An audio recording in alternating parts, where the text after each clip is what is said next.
Die Fallschirmjäger! Part 1. Abduction, Slaughter, and Army Number 1. The Shock Hook. June 6th, 1944. D-Day. Utah Beach, Normandy. Absolute hell on earth. American paratroopers, the 101st Airborne, are clearing out Nazi bunkers, killing Germans, taking prisoners. But deep inside a flooded foxhole, they find a soldier shaking violently. He's wearing the uniform of the Wehrmacht, the German army. But he isn't German. He doesn't speak German. He's Asian.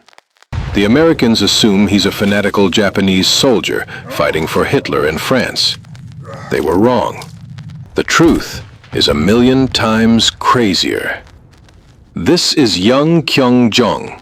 He is Korean, and this is the 3rd Army he's been forced to serve. He is the only soldier in history known to have fought for Japan, the Soviet Union, and Nazi Germany. His journey is an unimaginable nightmare.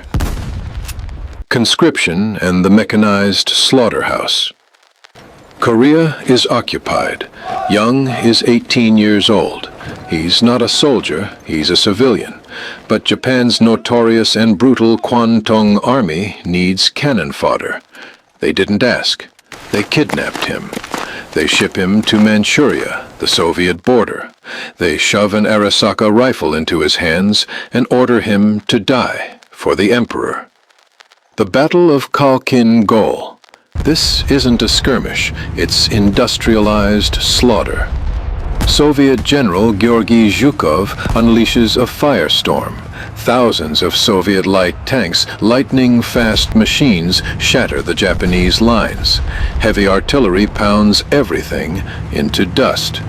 Young is thrown into the center of the chaos, untrained, hopeless. Around him, the Japanese army is annihilated, 75% of their force wiped out in days. Somehow, amidst the fire and the corpses, Young survives. But his nightmare had only just begun. He is captured by the Red Army. Capture number 1. Part 2. Stalin's Hell and Army Number 2. Gulag and Desperation. The Soviets don't care that Young is Korean. He's thrown onto a cattle train and sent west, deep into Siberia. Destination, the Gulag. Stalin's forced labor camp. 3 years of living hell. Minus 40-degree temperatures. 16 hours a day of hard labor. Constant agonizing hunger. He watched men die daily from exhaustion, disease, and execution. He survived on sheer willpower. But then, 1942, the tide turns. Hitler's Operation Barbarossa is ripping the Soviet Union apart. The Nazis are at the gates of Moscow and Stalingrad. Stalin is desperate. He needs every man who can hold a rifle. NKVD officers arrive at the Gulag with a brutal ultimatum. Wear the Red Army uniform and fight, or starve to death in the camp. Young chose life. Army Number 2. The Kharkiv meat grinder. He's transported thousands of miles back west, to Ukraine. They give him a Mosin Nagant rifle, a few clips of ammo, and push him to the front lines. No training, no understanding of the language. Spring 1943, the 3rd Battle of Kharkiv. Part 3. A Brutal Choice and Army Number 3. Ostbataillon. The Germans don't know who Yang is. They don't care. To them, he's just another Soviet POW. And conditions in German POW camps for Russians were worse than the Gulag. Millions were systematically starved and died. But the Nazis were also running out of manpower. Their solution? Ostbataillon, the Eastern Battalions. Units formed from prisoners of war, anti-communist volunteers, and desperate men like Yang. They gave him the horrifyingly familiar choice: wear the German Feldgrau uniform or die. Yang chose life. Army Number 3. The Atlantic Wall. The Germans didn't trust the Ostbataillon enough to fight on the Eastern Front, so they sent him as far away as possible. France, the Cotentin Peninsula, Normandy. His mission? Build and defend Hitler's Atlantic Wall. Yang is assigned to the 709th Infantry Division. His position is located directly in the sector designated as Utah Beach. Imagine the terrifying irony.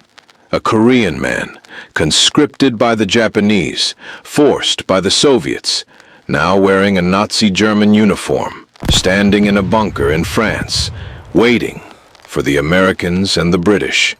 He was over 7,500 miles from home, and he was standing at the center of history.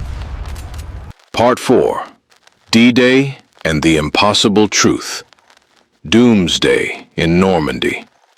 June 6, 1944, 0600 hours. The sky explodes. The largest invasion fleet in history appears on the horizon. Allied battleships rain heavy ordnance directly onto Yang's positions. The ground shakes violently, like the apocalypse. The Ostbataillon units disintegrate instantly. They had no reason to fight for the Germans. Resistance collapses. The U.S. 4th Infantry Division hits the beach. The 101st Airborne lands behind them. Yang is caught in the crossfire. It wasn't a battle. It was annihilation.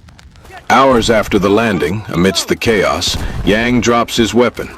He surrenders to American paratroopers. Capture number 3.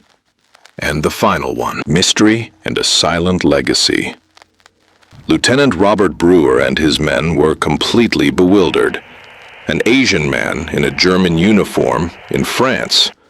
The language barrier was absolute. Yang couldn't explain his impossible journey.